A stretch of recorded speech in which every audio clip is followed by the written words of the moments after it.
الحمدللہ وسلام علی عبادہ الذین اصطفیٰ ان الحمد للہ نحمدہ ونستعینہ ونستغفرہ ونعوذ باللہ من شرور انفسنا ومن سیئات اعمالنا من يهده الله فلا مضل له ومن يضلله فلا هادي له أشهد أن لا إله إلا الله وحده لا شريك له وأشهد أن محمدًا عبده ورسوله اللهم صل على محمد وعلى آل محمد كما صليت على إبراهيم وعلى آل إبراهيم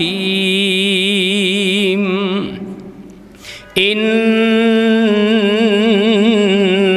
حميد مجيد اللهم بارك على محمد وعلى آل محمد كما باركت على إبراهيم وعلى آل إبراهيم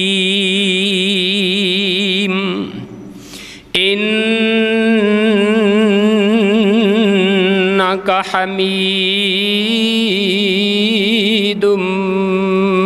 مجيد أما بعد فإن خير الكلام كتاب الله وخير الهدي هدي محمد صلى الله عليه وآله وسلم وشر الأمور محدثاتها وكل محدثة بدعة وكل بدعة ضلالة وكل ضلالة في النار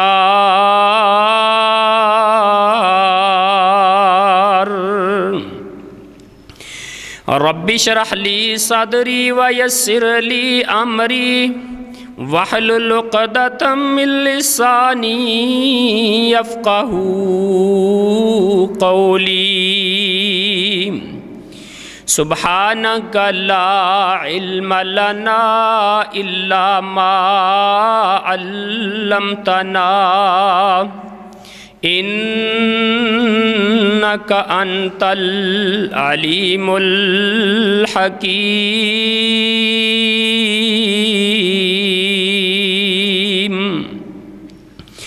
أعوذ بالله السميع العليم من الشيطان الرجيم من همزه ونفخه ونفثه بسم الله الرحمن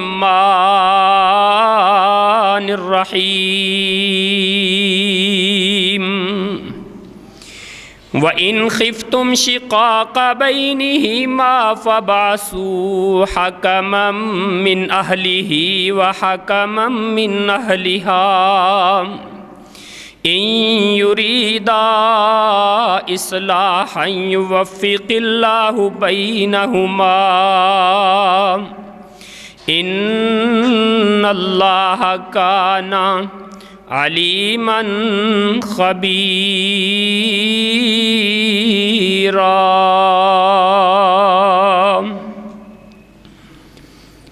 صدق اللہ العظیم۔ حمد و ثنا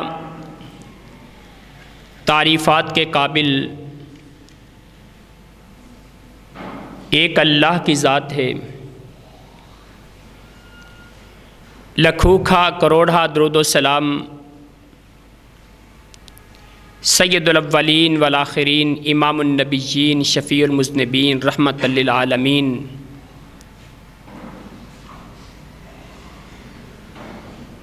پوری کائنات کے ہادی و مرشد جناب محمد الرسول اللہ صلی اللہ علیہ وآلہ وسلم کی پاکیزہ اطہر اور مقدس ذات پر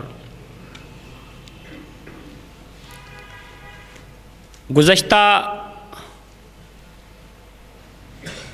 2 خطبات سے ہمارا ایک عنوان چل رہا ہے، گھر ٹوٹنے کے اسباب کیا ہیں۔ آج اسی موضوع کو آگے لے کے چلتا ہوں اور چند ایک اسباب بیان کر کے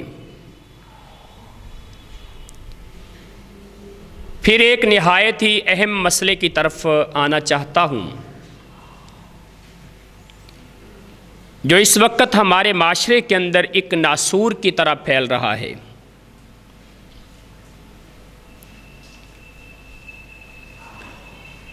گھر سے ایک نوجوان لڑکا ہمارے ہی خاندان کی، ہمارے ہی معاشرے کی، مسلمان گھرانے کی کسی بیٹی کو ورغلا کے گھر سے نکلتے ہیں اور عدالت میں جا کے نکاح کر لیتے ہیں اور یوں ہی زندگی بسر کرتے رہتے ہیں۔ اس حوالے سے بھی کچھ گفتگو انشاءاللہ کرنا چاہتا ہوں۔ اس سے قبل خطبات میں گھر ٹوٹنے کے 11 اسباب میں بیان کر چکا ہوں، اور گھرانہ ٹوٹنے کے، گھر ٹوٹنے کے 12واں سبب وہ سبب ہے کہ جو ہم عمل جس پہ کرتے ہیں لیکن رسول اللہ صلی اللہ علیہ وسلم نے اس سے منع فرمایا ہے، جس کو ہماری زبان میں وٹا سٹا کہتے ہیں، حدیث میں اس کو شغار کہا گیا ہے، اور ہمارے پاکستان کے اندر بولی جانے والی ایک زبان جس کو پشتو کہتے ہیں، اس کے اندر اس کو نکاح بدل کہا جاتا ہے۔ بدلے کا نکاح، وٹے سٹے کا نکاح، اگرچہ اس کی تعریف حدیث کے اندر جو موجود ہے وہ رسول مکرم صلی اللہ علیہ وسلم نے عرب معاشرے کے حوالے سے بیان فرمائی ہے۔ ایک آدمی دوسرے آدمی کے ساتھ یہ شرط لگاتا ہے کہ میں اپنی بیٹی کا نکاح تمہارے ساتھ کرتا ہوں، یا اپنی بہن کا نکاح، اپنی کسی رشتہ دار عورت کا نکاح تمہارے ساتھ کرتا ہوں، اور تم اپنی کسی بیٹی، بہن یا کسی رشتہ دار عورت کا نکاح میرے ساتھ کر دو، اور ان دونوں کے درمیان حق مہر بھی نہ ہو۔ حدیث میں اس کو نکاح شغار کہا گیا ہے، ہماری زبان میں اس کو وٹا سٹا کہتے ہیں۔ رسول مکرم صلی اللہ علیہ وسلم نے اس سے منع فرمایا ہے۔ صحیح مسلم کی 1415 نمبر روایت ہے، عبداللہ ابن عمر رضی اللہ تعالی عنہما بیان کرتے ہیں، ان النبی صلی اللہ علیہ وسلم قال لا شغار فی الاسلام، اللہ کے رسول صلی اللہ علیہ وسلم فرماتے ہیں نکاح شغار کا دین اسلام کے اندر کوئی وجود ہی نہیں۔ اور دوسری حدیث صحیح مسلم کی 1417 نمبر روایت ہے، جناب جابر بن عبداللہ رضی اللہ تعالی عنہما بیان کرتے ہیں، نہا رسول اللہ صلی اللہ علیہ وسلم عن الشغار، پیغمبر کائنات نے نکاح شغار سے وٹے سٹے کے نکاح سے اللہ کے رسول نے منع فرما دیا ہے۔ اب ایک ایسا عمل ہے کہ جس سے اللہ کے پاک پیغمبر علیہ الصلوۃ والسلام تو منع فرما رہے ہیں، اور آج کا مسلمان اس کو بڑے شوق سے پھر بھی سر انجام دیتا ہے۔ اگرچہ ہمارے علاقے میں یہ اتنا عام نہیں جتنا جنوبی پنجاب میں، بلوچستان میں اور خیبر پختونخوا کے اندر یہ جتنا عام ہے، لیکن ہمارے علاقے میں اس کے حوالے سے کچھ چیزیں ملتی ضرور ہیں، خاص کر ہمارے دیہاتی ایریے کے اندر یہ بات چلتی ہے۔ جب کوئی رشتہ دار کسی رشتہ دار سے رشتہ مانگتا ہے نا، وہ شرط یہ لگاتے ہیں کہ سانو دے بھی دیو تو لے بھی لو۔ اگرچہ ہم اس کو نکاح شغار مکمل طور پہ نہیں کہہ سکتے، لیکن وٹے سٹے کے نکاح سے جس وجہ سے اللہ کے پیغمبر نے منع فرمایا، وہ ساری وجوہات اس نکاح کے اندر بھی موجود ہیں جو آج کل ہم وٹے کا نکاح کرتے ہیں۔ آپ جتنی مرضی دور کا وٹا کر لیں، اس کے اندر قباحتیں موجود ہیں۔ ایک بیٹی سے کوئی غلطی ہو گئی اور اس بیٹی کا گھر تو برباد ہوا، نقصان کیا ہوتا ہے؟ نقصان یہ ہوتا ہے کہ دوسری بیٹی کا گھر بھی برباد کر دیا جاتا ہے۔ جب اس کو اپنے گھر میں سکون نہیں تو یہ اپنے گھر میں سکون سے کیوں بیٹھے گی؟ ایک گھرانہ دو گھرانوں کو، دو خاندانوں کو لے کے ڈوبتا ہے۔ اب دیکھیں مزاج کی بات ہے، اگر وٹے کے نکاح میں دو جوڑے بنے ہیں، چار لوگوں سے دو خاندان تعمیر ہوئے ہیں، جگہ پہ دو میاں بیوی، ان دونوں کا مزاج آپس میں نہیں مل سکا، ان دونوں کی انڈرسٹینڈنگ آپس میں نہیں ہو سکی، اور یہ دونوں جدائی چاہتے ہیں، خامد طلاق دینا چاہتا ہے، بیوی خلا لینا چاہتی ہے، تو دین اسلام نے اس کی اجازت دی ہے، وہ کر سکتے ہیں، ایسا ممکن ہے۔ لیکن اگر وہ طلاق دے دے گا یا یہ عورت خلا لے لے گی، ہنستے بستے دوسرے گھرانے کو بھی اجاڑ دیا جائے گا کہ جب ہماری بیٹی کو طلاق ہو گئی تو اس کو طلاق کیوں نہیں دی گئی؟ میں نے اپنی آنکھوں سے یہ معاملہ دیکھا ہے۔ ہمارے خاندان کے اندر ایک ایسا معاملہ بنا، ایک گھر کے اندر بیٹی کا رشتہ کیا گیا، جس کے ساتھ بیٹی کا رشتہ کیا ہے نا، اس لڑکے کی بھانجی اس لڑکی کے بھائی کے ساتھ کئی سالوں کے بعد اس کا رشتہ طے ہو گیا، شادی ہو گئی، لیکن معاملہ کیا نکلا؟ اب اگر بہن کو گھر میں کوئی تکلیف آتی ہے تو گھر میں ادھر بھی آواز اٹھائی جاتی ہے کہ اس لڑکی کو بھی تکلیف دی جائے، بھانجی تو اسی کی ہے نا۔ اور میں کعبہ کے رب کی قسم کھا کے کہتا ہوں، میں نے ایسے گھرانے بھی دیکھے، وٹے کا نکاح کیا، 15 سال تک دونوں گھرانے اجڑ کے بیٹھے رہے، یہ لڑکی اپنے گھر میں بیٹھی، وہ اپنے گھر میں بیٹھی ہوئی ہے، نکاح وٹے کا کیا ہے۔ اس کے بعد پھر وٹے کے نکاح ہوتے رہے، پتہ نہیں ہمیں سمجھ کیوں نہیں آتی۔ کہنے کو مسلمان ہیں، اسلام کا کلمہ پڑھنے والے ہیں، لیکن آج تک ہمیں اس حدیث پہ عمل کرنے کی توفیق نصیب نہیں ہوئی کہ ہم وٹے کا نکاح نہیں کریں گے، کیونکہ پیغمبر کائنات محمد رسول اللہ نے منع فرما دیا ہے۔ اور یارو، جس کام سے ہمارے نبی نے منع فرما دیا ہے، اگر تمہیں اتنا ہی خطرہ ہے میں نے ایک خاندان کی بڑی عورت تھی، اس سے پوچھ لیا، ضد تھی اس کی کہ اسی فلانے کرو رشتہ ادھروں دینا بھی ہے تو لینا بھی ہے۔ میں نے اس سے پوچھ لیا، میں کہا اماں جی ایویں کیوں کر دے جی؟ کہندی پتر سیکورٹی ہوندی ہے، حفاظت ہوندی ہے، تحفظ ہوندا ہے، کل نو ساڈی دھی نو کچھ کہن گے نہیں۔ میں نے کہا اگر تمہیں اتنا ہی خطرہ ہے تو پھر نکاح ہی نہ کرو، پھر شادی نہ کرو۔ اگر اعتماد نہیں، خطرہ ہے، تم کل کو کتنے سیکورٹی کے انتظامات کرو گے؟ جو رب کی طرف سے لکھا ہے وہ ہو کے رہنے والا ہے، لیکن غلط تم نہیں کر سکتے، کم از کم صحیح تو کرو نا۔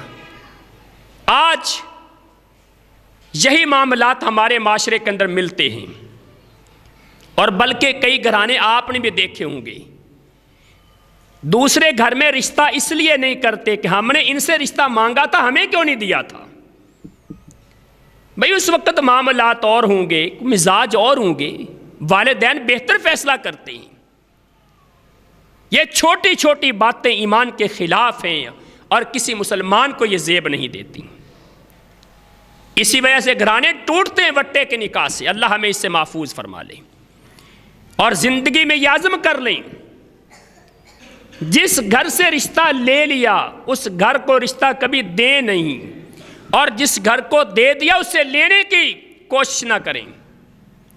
آپ جتنی مرضی کوشش کر لیں گے، ایک نہ ایک دن ایسا معاملہ آئے گا، کیونکہ ہمارے حوصلے اتنے بلند نہیں ہیں، ہماری سوچ اتنی وسیع نہیں ہے، ہمارے اندر برداشت نہیں ہے، پھر اختلافات کھڑے ہو جاتے ہیں اور دونوں گھر اجڑ کے بیٹھ جاتے ہیں۔ گھرانہ ٹوٹنے کا تیسرا بڑا سبب مرد کی قوامیت کا غلط استعمال ہے۔ اللہ تعالیٰ نے مرد کو حاکم بنایا ہے، مرد کو اللہ تعالیٰ نے قوام بنایا ہے۔ اب قوام ہونے کا معنی کیا ہے؟ عورتیں یہاں پہ یہ سمجھتی ہیں، خواتین یہ سمجھتی ہیں، خصوصاً عورت مارچ کی جو ذمہ دار ہیں، ان کا یہ دعویٰ ہے کہ مرد کو یہ اتنی فوقیت کیوں دے دی گئی؟ حالانکہ معاملہ سمجھنے والا ہے۔ یہاں مرد کو فوقیت نہیں دی گئی، مرد کو قوام بنا کے کائنات کے رب نے اس گاڑی کا ڈرائیور بنا دیا ہے۔ اب ذرا گاڑی کا ذہن تھوڑا سا تصور میں لے کے آؤ نا، ڈرائیور گاڑی چلا رہا ہے، خامد گاڑی چلا رہا ہے، اس کی بیوی ساتھ کی سیٹ میں بیٹھی ہے، کھڈا آئے گا وہاں سے گاڑی مرد نے بچانی ہے، عورت تو آرام سکون سے بیٹھی ہوئی ہے۔ ایکسیڈنٹ کا خطرہ مرد کو زیادہ ہے، تحفظ اس نے کرنا ہے، عورت تو سکون سے بیٹھی ہے۔ رات کی تاریکی میں گاڑی چلاتا ہے، آگے سے رکاوٹیں، لائٹیں، خطرات، ان کو برداشت مرد کرتا ہے، عورت تو تحفظ سے بیٹھی ہے۔ مرد کو قوام بنانے کا مطلب یہ ہے، کائنات کے رب نے زندگی کی اس گاڑی کا ڈرائیور مرد کو بنا دیا ہے، اور عورت کو سکون، آرام اور تحفظ دینے کے لیے اس مرد کے سائے میں بٹھا دیا ہے۔ ہمیں یہ بات سمجھ نہیں آتی، ہم نے شوشہ کھڑا کر دیا ہوا ہے کہ مرد کو حاکم کیوں بنا دیا جی، عورت کو لونڈی بنا دیا۔ اوے اللہ کے بندو، اس کو لونڈی نہیں بنایا، اس کو مخدومہ بنایا ہے، اس کو خادم بنا دیا ہے۔ سید القوم خادمہم، کسی قوم کا سردار اس کا خادم ہوتا ہے۔ اگر مرد کو گھر کا سردار بنایا نا تو مرد حقیقت میں اس گھر کا خادم ہے، اور عورت مخدومہ ہے، اس نے تو آرام کی زندگی بسر کرنی ہے۔ سارے خطرات، ساری مشکلات، ساری رکاوٹیں، سارے فتنے، ساری آزمائشیں، ساری ابتلاؤں کا مقابلہ مرد نے کرنا ہوتا ہے، اس لیے مرد کو قوام بنا دیا گیا ہے۔ اور میری بات کا غصہ نہ کرنا، آپ معاشرے کا سروے کر کے دیکھنا، تجربہ کر کے دیکھنا، جن گھروں کے فیصلے عورتوں کے ہاتھ میں آ جاتے ہیں، گھر کے فیصلے، کاروبار کے فیصلے، رشتوں کے لین دین کے فیصلے، معاملات کے فیصلے، تعلقات کے فیصلے، جس گھرانے کے اندر عورتیں کرنے لگ جاتی ہیں اور مرد وہاں پہ خاموش ہو جاتے ہیں، وہ گھرانے آپ کو چند دنوں میں اور مہینوں میں ٹوٹتے نظر آئیں گے۔ ان گھرانوں کا نظام آپ کو درم برم نظر آئے گا، ان گھرانوں میں سکون نظر نہیں آئے گا۔ اور میں اپنے تجربات کی روشنی میں اگرچہ آپ سے چھوٹا ہوں، میں اب فہم و فراست میں، عقل و دانش میں، علم و عمل میں، عمر میں آپ سے چھوٹا ہوں، لیکن ایک تجربے کی بات ضرور کہہ دینا چاہتا ہوں، خدا کا واسطہ دے کے کہوں گا، جس گھر کے فیصلے عورتیں کرتی ہیں، کبھی اس گھر میں اپنے بیٹے یا بیٹی کا رشتہ نہ کرنا، کل کو پریشانیاں اٹھانی پڑیں گی، گھرانے ٹوٹتے نظر آئیں گے۔ گھر کے فیصلے، کاروبار کے فیصلے، معاملات کے فیصلے، تعلقات کے فیصلے مرد کی مٹھی میں ہوں تو وہ گھر بلندی کی طرف جاتا ہے، اور اس گھر میں اللہ کی رونق، اللہ کی رحمتیں آتی ہیں۔ بلکہ رسول اللہ صلی اللہ علیہ وسلم نے تو یہاں تک فرما دیا، اللہ تعالیٰ اس بندے کی دعا قبول نہیں کرتا جو اپنا مال بے وقوفوں کے ہاتھ میں دے دیتا ہے۔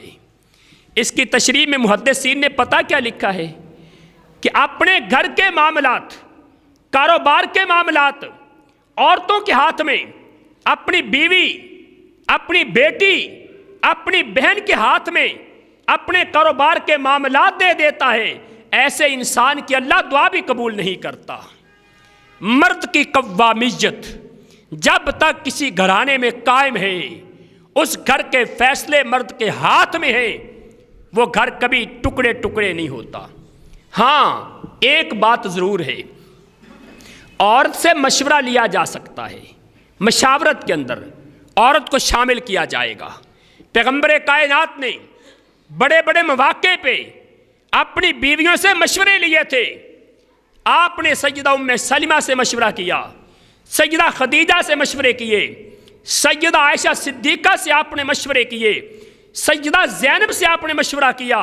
ان مشاورت کے بارے میں میں بارہا اس خطبے کے اندر بتا چکا ہوا ہوں کہ اللہ کے رسول صلی اللہ علیہ وسلم اپنی بیویوں سے مشاورت کیا کرتے تھے، لیکن کبھی کبھی جہاں پہ کسی بیوی نے دخل اندازی کی، پیغمبر کائنات نے اس کو ڈانٹا بھی ہے۔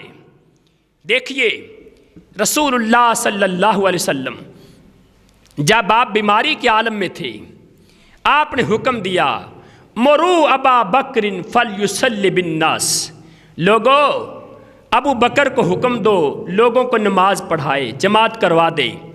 سیدہ عائشہ صدیقہ رضی اللہ تعالی عنہا، ام المومنین، فقیہہ کائنات، صدیقہ کائنات، آپ نے مشورہ دے دیا، اللہ کے رسول ابو بکر سے نماز کا نہ کہیں، میرے بابا دل کے بڑے نرم ہیں، آپ کے مصلی پہ کھڑے ہوں گے، اتنا رونا آئے گا نماز نہیں پڑھا سکیں گے، آپ عمر سے کہہ دیں وہ نماز پڑھا دیں۔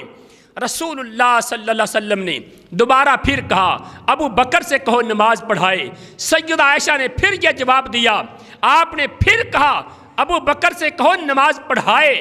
سیدہ عائشہ نے پھر جب یہ بات کہی، اللہ کے رسول نے غصے سے ڈانٹ کے کہا، اِنَّكُنَّ صَوَاحِبُ یوسف، تم تو گمراہ کرنے والیاں ہو، عورتوں کا کام غلط مشورے دینا ہے۔ اللہ کے رسول نے سیدہ کے مشورے کو نہیں مانا، حالانکہ سیدہ عائشہ کوئی معمولی عورت نہیں ہے، وہ عورت ہے جس کے بارے میں تاریخ لکھتی ہے، واقعات ثابت ہیں، حبیبہ تو حبیب اللہ، رب کے محبوب کی محبوبہ، اور کائنات کے رب نے جن کی پاک دامنی کا اعلان اپنے قرآن میں خود کیا ہے۔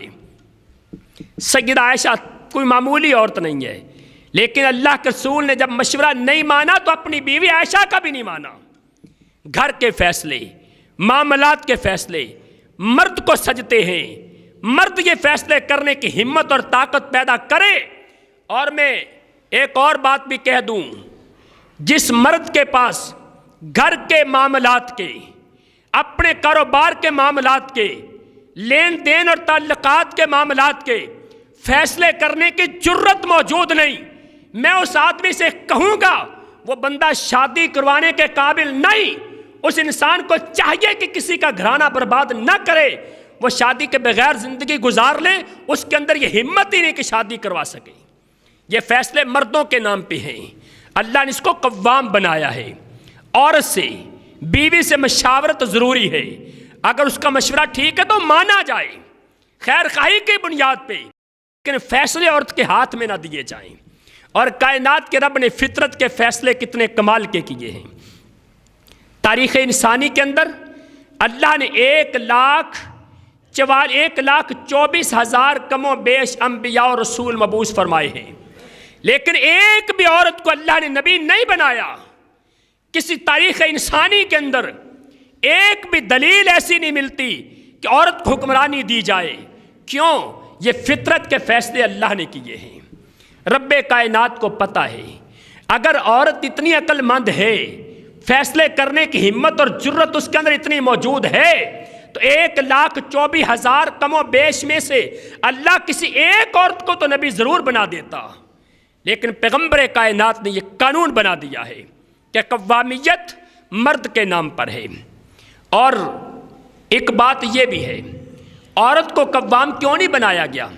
اس لیے کہ نیگیٹو چالوں میں، مکر و فریب میں عورت ہمیشہ سب سے آگے ہوتی ہے۔ اس کے مکر و فریب بڑے کامیاب ہوتے ہیں۔ مردوں کے مکر کا، مردوں کی چالوں کا اللہ تعالیٰ نے قرآن مجید میں تذکرہ کیا ہے، لیکن جہاں پر مردوں کی چالوں کا تذکرہ کیا وہاں پہ رب نے ناکامی کی بات کی ہے کہ وہ ناکام ہو گئے۔ لیکن فمکروا مکرا، انہوں نے مکر کیے، چالیں چلی، لیکن ان کی چالیں ناکام ہوئی۔ اور جہاں پہ ایک عورت کی چال کا تذکرہ آیا وہاں پہ رب نے اپنے قرآن کے اندر بیان کیا، ان کیدکن عظیم، تم عورتوں کی چالیں بڑی بہت بڑی ہوتی ہیں، یہ مکاریوں میں، چالوں میں بہت آگے ہوتی ہیں۔ اس لیے ان کو قوام نہیں بنایا گیا۔ اور مرد کے اندر حوصلہ ہوتا ہے، ہمت ہوتی ہے، برداشت ہوتی ہے، قوت فیصلہ ہوتی ہے، جرت گویائی ہوتی ہے۔ اسی لیے اللہ نے مرد کو قوام بنایا ہے۔ گھرانہ ٹوٹنے کا 14واں سبب خامد یا بیوی کا بد کردار ہونا۔ اللہ اکبر، یہ بہت بڑا مسئلہ ہے، اللہ معاف فرما دے۔ اور یہاں پہ کچھ مرد بھی قصوروار ہیں، کچھ مرد بھی قصوروار ہیں۔ شادی کی، کسی دلہن کو گھر لے کے آئے، اپنے بستر کی زینت بنایا اور چند دن اس کے پاس رہے، پھر جناب ہواؤں میں، فضاؤں میں اڑتے اڑاتے دوسرے ملک جا کے بسیرا کیا۔ 1 سال، 2 سال، 3 سال، 4 سال، 5 سال یہ شہزادہ وہاں پہ عیاشیاں کرتا ہے، اپنی کمائیاں کرتا ہے، اور وہ گھر میں بیٹھی انتظار کرتی ہے۔ وہ فحاشی کے راستے پہ نہیں جائے گی تو کہاں جائے گی؟ اگر تم یہاں رہ کے کمانا چاہتے ہو تو کیا تمہارے لیے رب کائنات نے رزق کے دروازے بند کر دیے؟ لیکن یہ طریقہ غلط ہے۔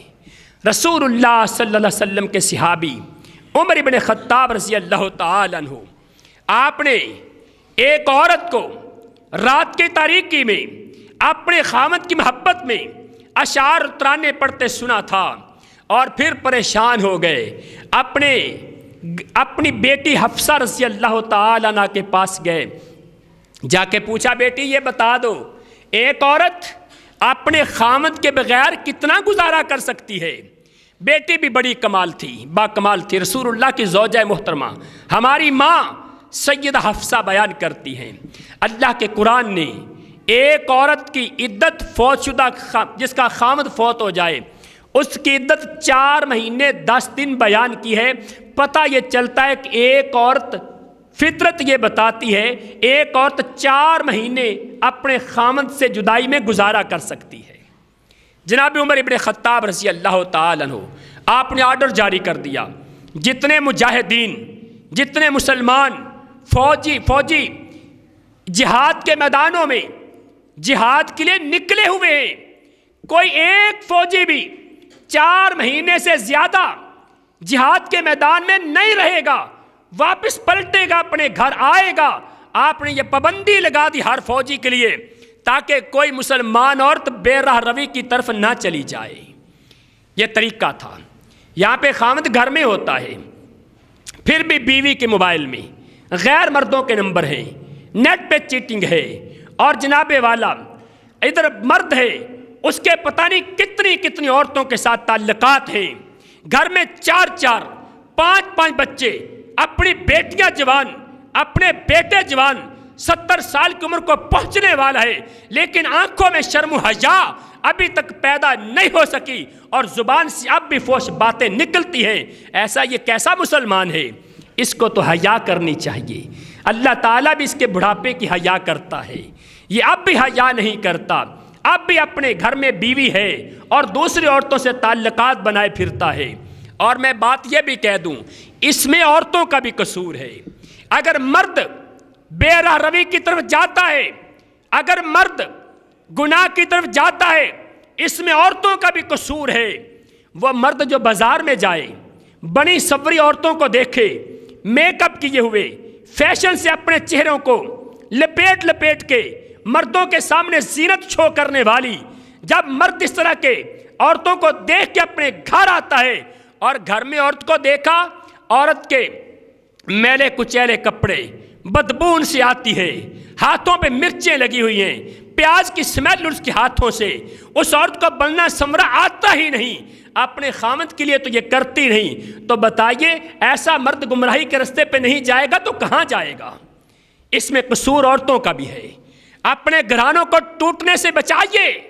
میں اپنے بھائیوں سے بھی کہوں گا، آپ بھی اپنے اندر ایمان پیدا کریں، اور اپنی بہنوں بیٹیوں سے بھی کہوں گا جن کی شادی ہو چکی ہے، اپنے خامد کا حق سمجھ کے دیکھیں، جب خامد کے گھر آنے کا ٹائم ہے، اپنے کام کاج سمیٹ کے اپنے آپ کو بنا سنوار کے اپنے خامد کے سامنے پیش کرو۔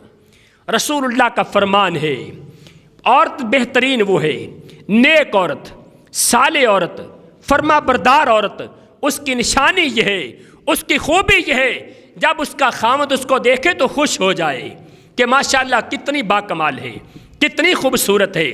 اور خامد کے لیے بننا سمرا تو گناہ سمجھتی ہیں، کہتی نے ان کا بھی کپڑے چنگے پا لیے۔ اللہ اکبر، میں نے کتنی عورتوں کو ایسے دیکھا اپنے خاندان کے اندر۔ بھئی خاندان کے اندر تو معاملات انسان دیکھتا ہی رہتا ہے، گھر کے لیے بالکل ہلکے سے کپڑے لیں گی، اور فنکشن میں جانا ہے کہیں دکھاوے کے لیے تو 10-10 ہزار روپے کا سوٹ خریدیں گی، اور گھر کے لیے لنڈے تو 1000 روپے دا لے آؤ، اور تو 2000 دے پیس ملتے ہیں وہ لے آؤ، کارتے عام ہی پانا ہے نا۔ حالانکہ گھر میں زیادہ اچھا پہننے کا رسول اللہ کی سنت آپ کا حکم ہے اور صحابیات کا طریقہ کار ہے۔ اس لیے اگر کسی گھرانے کا مرد بد کرداری کی طرف چلا جائے تو وہ گھرانہ بھی ٹوٹتا ہے، اور اگر کسی گھرانے کی عورت بد کرداری کی طرف چلی جائے تو وہ گھرانہ بھی ٹوٹتا ہے۔ اور رسول اللہ صلی اللہ علیہ وسلم کا فرمان ہے، 3 بندوں کی دعا اللہ قبول نہیں کرتا، ان میں ایک بندہ وہ بھی ہے جس بندے کی بیوی بد کردار ہو اور اپنی بیوی کو طلاق نہیں دیتا، اس کی دعا بھی اللہ قبول نہیں کرتا۔ وہ عمرے کے لیے چلا جائے، کعبے کے غلاف کو پکڑ پکڑ کے دعائیں کرے، اللہ پھر بھی قبول نہیں کرتا۔ ہم نے تو اپنے گھروں کی تربیت کی ہی نہیں، اور بھی عورت کے بے راہ روی اور فحاشی کی طرف جانے میں میری بات کا غصہ نہ کرنا، میں اپنی ماں سے کہنا چاہتا ہوں، اگر کسی گھر کی بہو بے حیائی کی طرف جاتی ہے، اس میں بڑا کردار اس کی ماں کا ہوتا ہے۔ بسا اوقات ماں کا اپنا کردار ایسا ہوتا ہے، بسا اوقات ماں نے تربیت نہیں کی ہوتی، اور بسا اوقات ماں اس کے عیبوں پہ پردے ڈالنے والی ہوتی ہے، ورنہ یہ کام ایک دن میں شروع نہیں ہو جاتے۔ اور تیسری بات، اگر اپنے گھروں کو بے حیائی سے بچانا چاہتے ہو، اپنے گھروں کو ٹوٹنے سے بچانا چاہتے ہو، اپنے دوستوں کو گھر کے دروازے سے باہر تک رکھو، گھر کی 4 دیواری میں دوستوں کو نہ لے کے آؤ۔ یہ دوست، یہ یار، تم پہ اپنی جان نچھاور کرنے کے دعوے کرنے والے، یہی تمہاری آستینوں کے سانپ بن جاتے ہیں، یہی تمہاری بیویوں کو ورغلانے والے بن جاتے ہیں۔ دوستیاں رکھو، تعلقات بناؤ، لیکن گھر کی 4 دیواری سے باہر تک، گھر میں لے کے آنے کی کوئی ضرورت نہیں ہے۔ اپنے دوستوں کی تصویریں موبائل میں لا کے اپنی بیویوں کو دکھاتے ہو، اپنے دوستوں کے ساتھ محفلیں جما کے تصویریں بنا کے ویڈیو لا کے اپنی بیویوں کو دکھاتے ہو، اپنے دوستوں کے تذکرے، ان کے مذاق والی باتیں، ان کی فحش باتیں، ان کے جناب دل لبھانے والی باتیں اپنی بیویوں سے کرتے ہو، حقیقت میں اپنے پاؤں پہ کلہاڑی تم خود مار رہے ہو۔ اور وہ عورتیں جو اپنی سہیلیوں کی باتیں اپنے خامدوں سے کرتی ہیں، اپنی سہیلیوں کی تصویریں بنا کے، اپنی سہیلیوں کی ویڈیو بنا کے اپنے خامد کو دکھاتی ہیں، حقیقت میں اپنے پاؤں پہ کلہاڑی خود مار رہی ہیں، اس سے گھرانے ٹوٹتے ہیں۔ اللہ تعالی ہمیں اس سے محفوظ فرما لے۔ اور 15واں سبب گھرانہ ٹوٹنے کا دوسری شادی بھی ہے، دوسری شادی کر لینا، اس سے بھی گھرانے ٹوٹتے ہیں۔ حالانکہ یہ اسلام کی اجازت ہے، دین اسلام کی طرف سے یہ نرمی ہے، ایک مسلمان کے لیے آسائش اور سہولت ہے۔ میں اس کو ضروری نہیں کہتا، حکم نہیں کہتا، سہولت ہے، اجازت ہے۔ اور بھائی دیکھو، مرد کی نیچر، مرد کی فطرت اللہ نے اور بنائی ہے، عورت کی فطرت اللہ نے اور بنائی ہے۔ عورت یہ چاہتی ہے کہ نہیں صرف میرے ساتھ ہی شادی رکھے، کسی اور سے شادی نہ کرے۔ کیا ہوگا بھائی اگر کسی اور سے شادی کر لے گا تو پھر کیا ہوگا؟ کہ اندر محبتاں منڈیاں جان گیاں۔ خدا کا خوف کرو، محبتیں کہاں بانٹی جاتی ہیں؟ ایک آدمی کے 2 بچے ہوں، ان 2 کو محبت دیتا ہے، 3 ہو جائیں 3 کو بھی محبت ملتی ہے، 10 ہو جائیں 10 کو بھی محبت ملتی ہے۔ اگر ایک بندہ اپنے 10 بچوں کو اور ایک ماں اپنے 10 بچوں کو برابر کی محبت دے سکتی ہے تو ایک مرد بھی برابر میں 4 بیویوں کو محبت دے سکتا ہے۔ یہ ہمارے جھوٹے دعوے ہیں، یہ غلط اختلاف معاملات ہیں۔ ہاں، جو مرد مالی طور پہ سٹرونگ ہے، 1 سے زیادہ بیوی، 2 بیویاں، 3 بیویاں، 4 بیویوں کے اخراجات برداشت کر سکتا ہے، اس کے پاس جسمانی قوت بھی موجود ہے اور اس کی ضرورت بھی ہے، صبر نہیں کر سکتا، اس سے حوصلہ نہیں، اس کے پاس اپنے آپ کو کنٹرول نہیں کر سکتا، اس مرد کے لیے ضروری ہے کہ دوسری شادی کرے، تیسری کرے، چوتھی کرے، اس کے لیے ضروری ہے۔